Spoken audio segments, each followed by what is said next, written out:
Coucou les copinettes, bienvenue dans l'atelier de Kiki.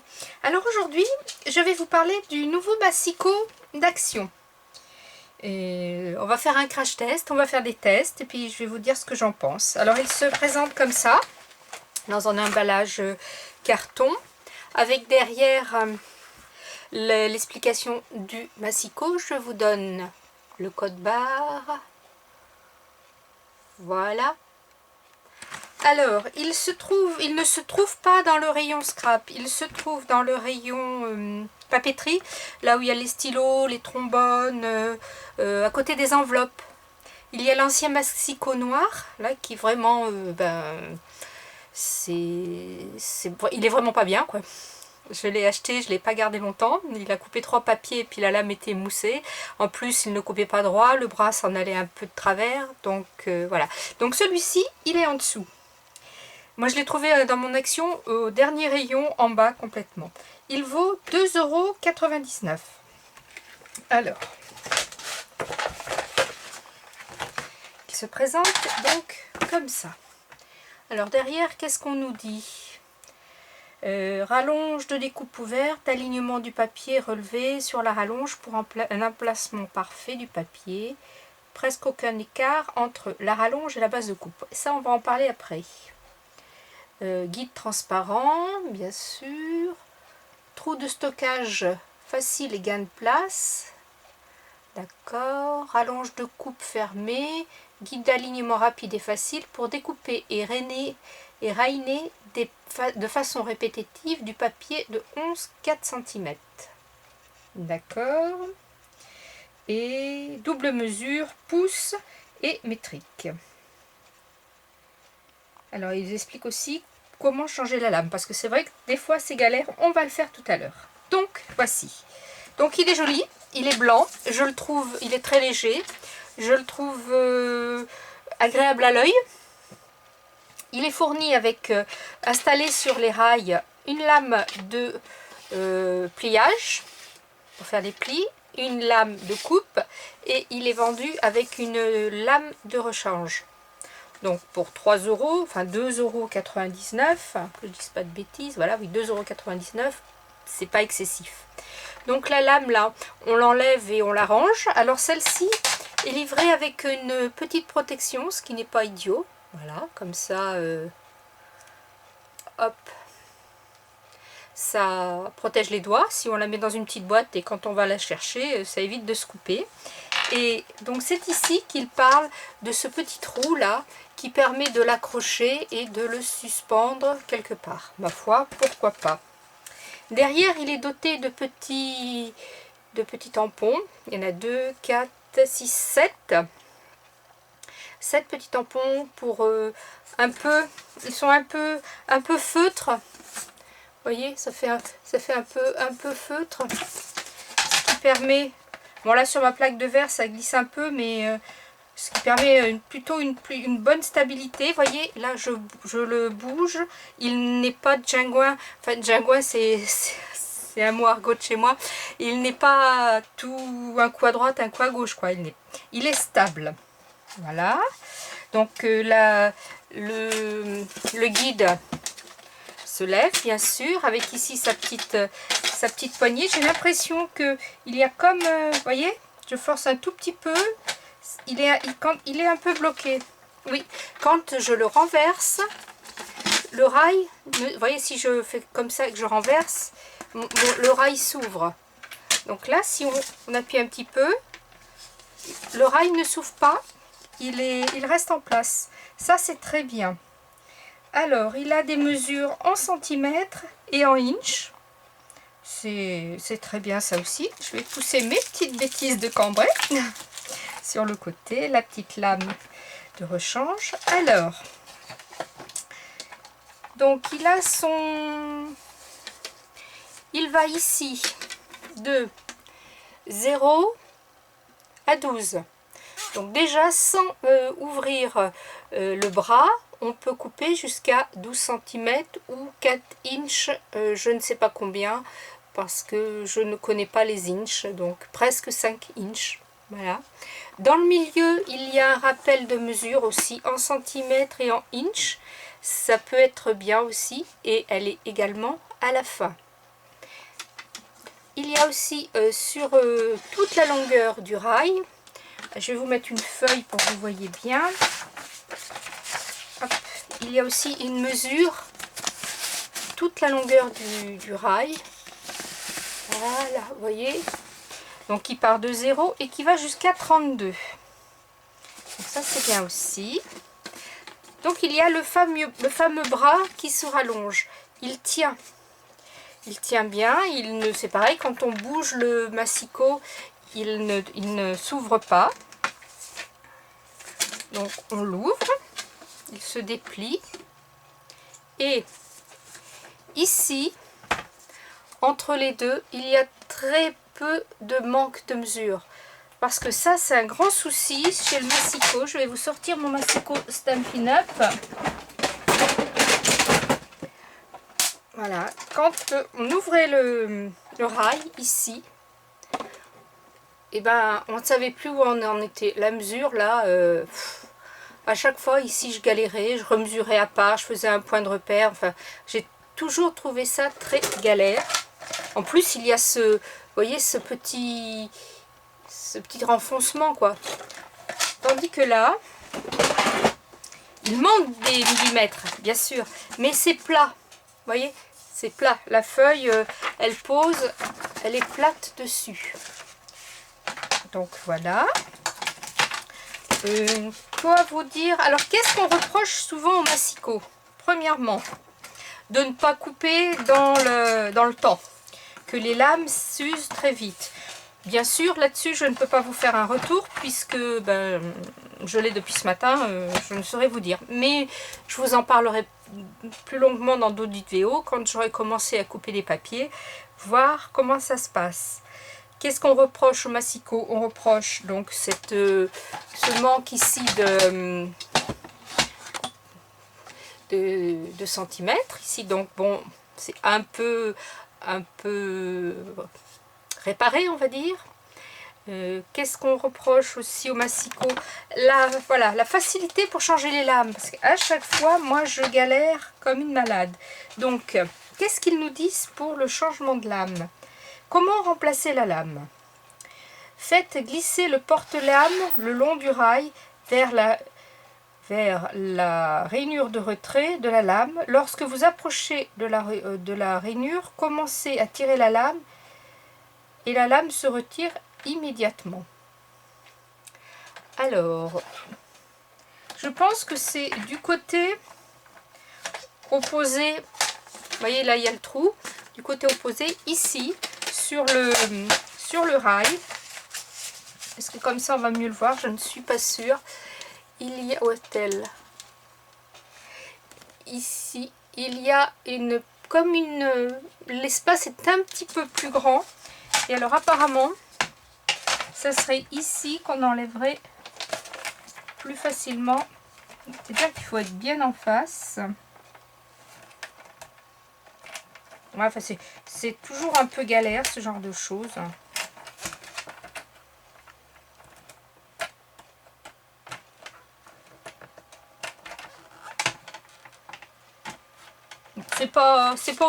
Ce n'est pas plus facile, donc on va pas passer la vidéo là-dessus. Il faut que je m'entraînerai et je vous montrerai comment ça se passe.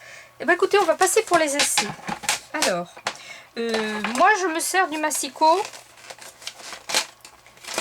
Alors, vous voyez, le rabat ne s'ouvre pas très facilement. Moi je trouve que c'est bien, c'est une sécurité quelque part. Je vais essayer de gagner un peu de place devant là pour enfiler, que vous voyez un petit peu plus. Oui, ça va le faire. Je vais enlever le petit pot de frane là pour gagner un petit peu plus de place. Voilà. Voilà, toi tu te remontes. Excusez-moi, je fais un peu de ménage. Donc voilà.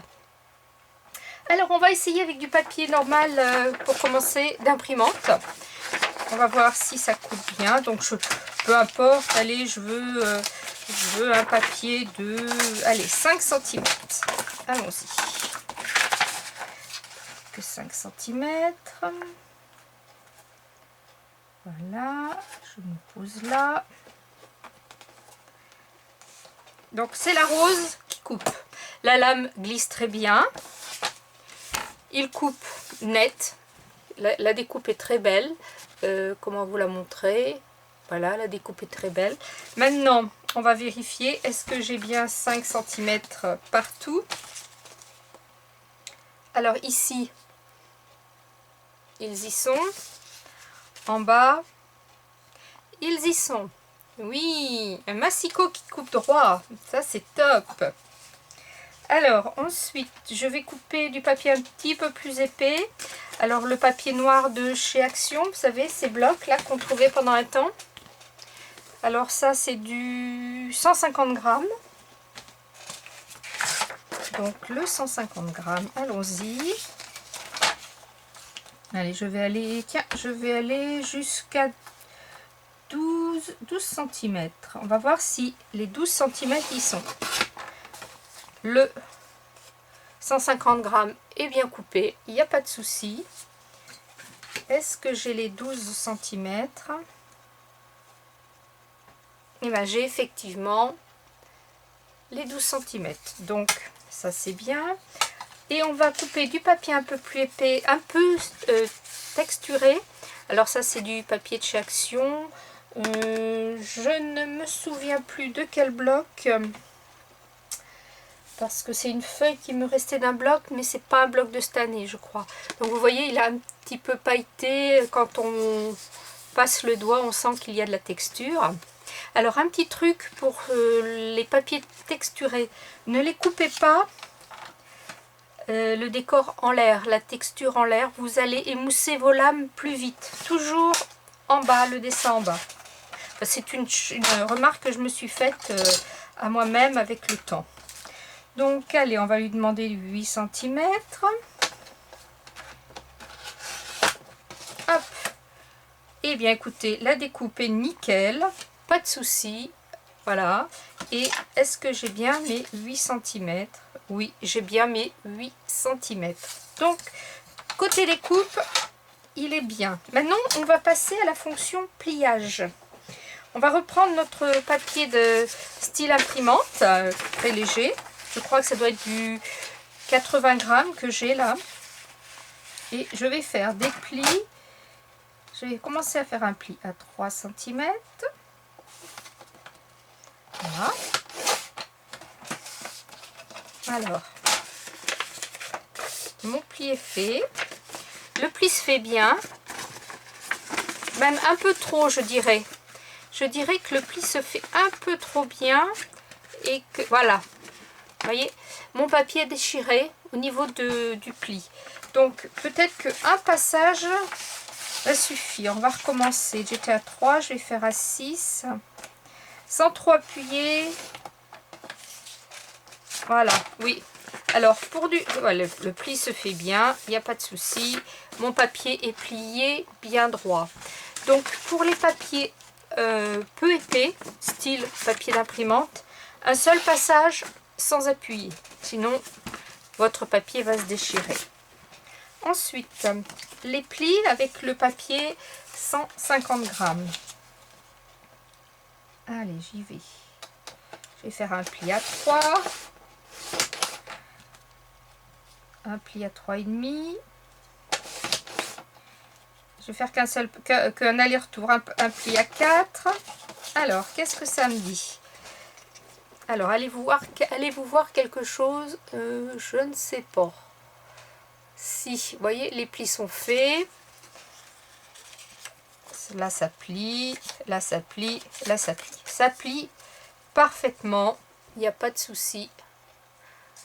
Ça plie bien. Alors maintenant, on va plier notre papier un peu plus épais. Et c'est pareil, on va lui demander des plis, tiens, des demi. Alors oui, parce que là, si vous voulez plier votre papier, ici vous n'avez pas de, si vous voulez plier le papier à 5 mm, 1 cm, vous n'avez pas de refuite là. Donc, on va se servir de ce côté. Sur vous êtes sur votre gauche, vous avez la grande rainure, et là sur votre droite, Oui, parce que vous le voyez dans l'autre sens, hein. Enfin, vous m'avez compris. Vous avez jusqu'à 3,5 pour plier. Donc, je mets mon papier de ce côté. Si je veux un pli à 0,5, je me mets là. Hop. Un pli à 1 cm. Voilà. 1,5 cm.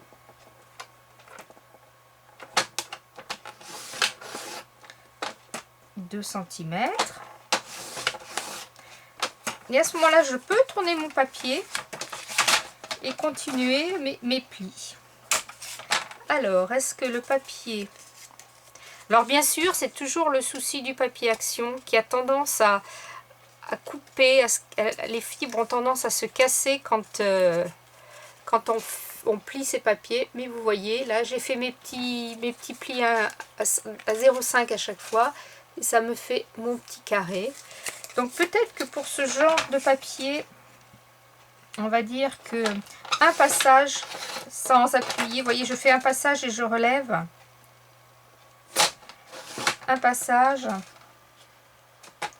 Un passage. Un passage. Ça marque les plis. Et ça ne brise pas les fibres du papier. Donc, vous voyez, mes plis sont faits. Mais mon papier n'est pas brisé comme là. Vous voyez, là, vraiment, on voit le... Tandis que là... Alors, voilà ce que je vous conseille pour les papiers texturés de chez Action, par exemple. Eh bien, un passage, on pousse. Un passage, on pousse. Voilà. Ou si vraiment vous voulez revenir, refaire votre pli en descendant, quand vous remontez votre lame de plioir, n'appuyez pas. Levez même un petit peu le rebord avec votre ongle. Comme ça, vous voyez, les plis sont marqués, mais le papier n'est pas coupé.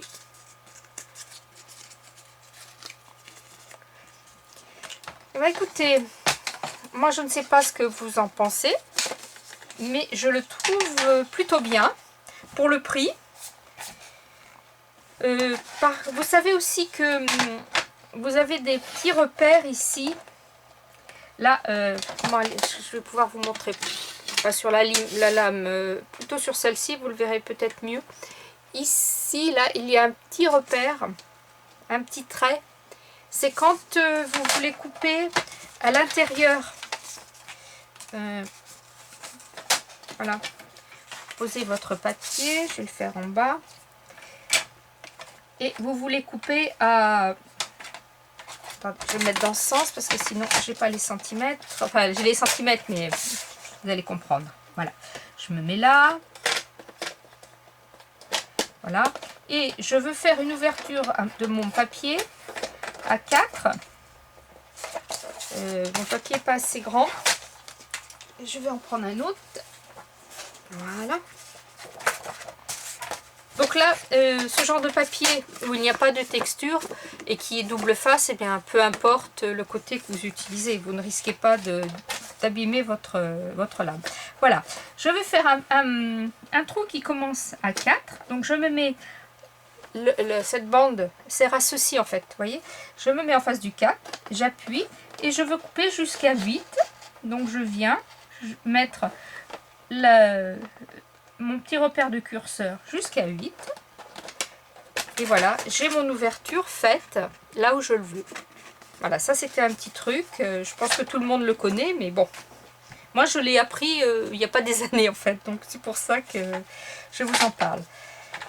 Une autre petite chose que je voulais vous dire, si vous l'achetez quand vous êtes dans le magasin, faites très attention ici, là, sur le bras, qu'il y ait bien les chiffres ici de marqués. Parce que j'ai vu passer sur Facebook une copinette qui l'a acheté et arrivée chez elle, quand elle l'a déballé, elle a eu la surprise de ne pas avoir les inscriptions là. Donc il y a dû y avoir certainement une série de massicots qui a été mal imprimée et voilà. Donc c'est embêtant parce qu'il est ouvert, on le ramène au magasin. Est-ce qu'ils vont le reprendre parce qu'il est ouvert? Je ne sais pas.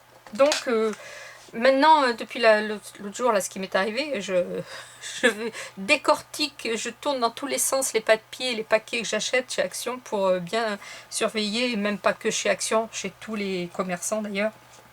Donc pensez-y, faites bien attention à vérifier que vous avez les graduations sur le bras qui se déplient. Bah écoutez, je pense avoir fait le tour de ce massicot. Il est sympa. Moi, il me plaît bien. En plus, bon, puis blanc, je trouve que c'est sympa. Il aurait peut-être pu y avoir plus de quadrillage comme celui de chez Stampin' Up. C'est vrai que ça peut... Vous voyez, il y a tous les quadrillages, ça peut aider. Mais chez Stampin' Up, il n'y a pas la règle dans le milieu, par exemple. Vous voyez? Donc, voilà. C'est pas mal. Moi, pour l'instant, j'en suis contente. On est aujourd'hui le 6 février. Et je vais voir... Je vais marquer ici, je vais coller une petite étiquette pour dire que je l'ai commencé le 6 février. Et je vais voir combien de temps ma lame va me durer. Tout en sachant que massicot, je m'en sers quasiment tous les jours. Je coupe quasiment du papier tous les jours. J'arrive tous les jours à faire un petit tour dans l'atelier et faire une petite bricole. Et bien voilà les copinettes, si vous avez d'autres questions, s'il y a des choses auxquelles je n'ai pas pensé de vous expliquer, laissez-les moi en commentaire et j'essaierai d'y répondre. Scrapez bien, la vie est belle. Bye bye.